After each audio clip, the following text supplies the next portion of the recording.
Being stuck at home can have an impact on your creativity, but there are lots of ways to have fun with photography at home. Today, we're going to capture food in a different way. We have some miniature figures to use as our subjects, and the food will act as their environment. You'll need a camera, a lens, a tripod, and some little figures, about 1/87th or 1/100th scale size, and they can be found online or at most hobby shops.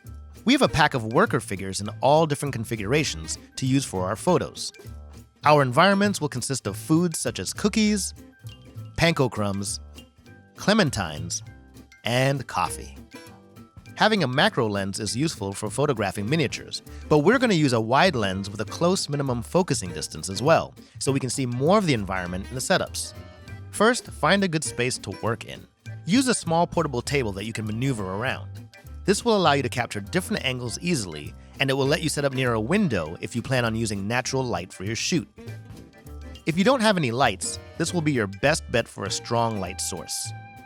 You can use something white to bounce the light from the window into your scene to fill in shadows if need be.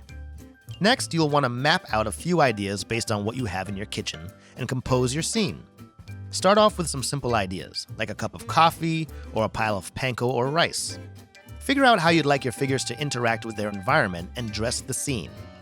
We're using this panko here as a pile that our workers are carting away. Compose the scene and keep in mind what you're trying to convey. What's the story? Place your figures around the food where you think they will look the best while interacting with it. You may need to use some sticky gum to secure figures in place. Try adding in a background as well. Here we just used a piece of blue paper with some creases in it. It's held at an angle to catch the light. The creases allow for highlights and shadows to show up and give the appearance of a band of clouds. This houseplant also gives another background element acting as trees. Shoot the scene and capture lots of angles. Switch between a wide and macro lens to see the difference in context. The macro will give you nice close-ups of the figures, but don't forget to take some wide shots as well so the viewer can see the environment. Experiment with changing your aperture as well. Try shooting wide open and then shoot closed down.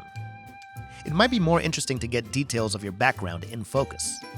See what you have in your kitchen that you can turn into a fun and interesting environment. Tag B&H with your food landscape photos and show us what you got. If you'd like to see more videos like this one, let us know in the comments below.